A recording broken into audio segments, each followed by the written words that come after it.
श्रीमती कल्पना जैन झांसी से पूछती हैं, नमोस्तु महाराज जी, रिटायरमेंट के बाद पुरुष को अपने जीवन में परिवार के और अपने सपने कैसे पूरे करना चाहिए? रिटायरमेंट के बाद पुरुषों को अपने सपने और अपने परिवार का कैसे मैनेजमेंट करना चाहिए?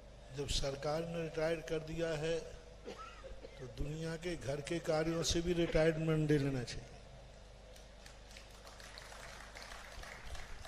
सामने जो कुर्सी पे बैठे हैं पैर फैला के ना बैठे, उनको बोलो, और साइड में, सामने से साइड में हट जाए। कुर्सी वाले जो साइड में बैठ जाएं, सामने ना बैठे कुर्सी वाले। ऐसे पैर फैला रहे हैं कि जैसे कहीं पिक्चर हॉल में बैठे हैं।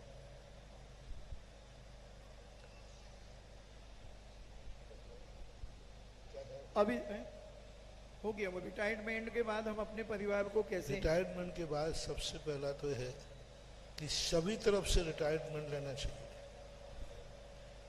सरकार ने दिए ही इसलिए है कि अब अंत में तुम अपना अगला भाव सुधार सको। एक बार एक व्यक्ति आया, बोले महाराज जी बहुत परेशान हूँ, मेरी नौकरी नहीं लग रही।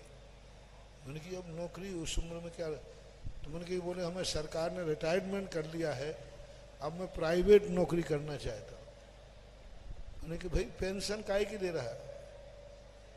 सरकार पेंशन इसलिए देती है कि तुम्हें कुछ भी न करना पड़े और तुम आराम से अपने प्रभाव सुधारो, धर्म ध्यान करो। लेकिन व्यक्ति इतना आकुलित होता है, सरकार से रिटायर होने के बाद प्राइवेट नौकरी करता है, पेंशन भी ले रहा है और नई नौकरी कर रहा है। तो ऐसे लोगों का रिटायरमेंट कोई मतलब का नहीं। रिटायर होने के बाद बिल्कुल एकदम रिलैक्स, शांति, एकदम कायदा से वानप्रस्थ में चले जाना चाहिए। रिटायरमेंट जितने होते हैं उनको घर के जंजालों से छोड़ करके वानप्रस्थ में जाकर शांति से रहना चाहिए। पर ऐसा ना हो जाए कि वानप्रस्थ में जाकर तुम वहीं शेयर का धंधा करने लग जाओ। हाँ, एक व्यक्ति को ऐसे ही हुआ कि उनको वानप्रस्थ में हमने रखा, तो मैंने रखो, वो वहीं जाकर टीवी ले गया और वहीं से शेयर का धंधा करने लगा।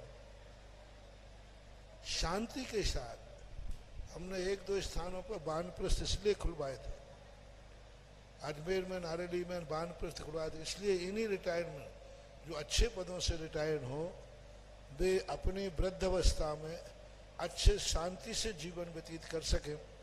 दोनों पति पत्नी अपने घर से निर्वृत्त होकर के वानप्रस्थ आश्रम में रहो, लेकिन वानप्रस्थ में आकर के शांति से रहना है।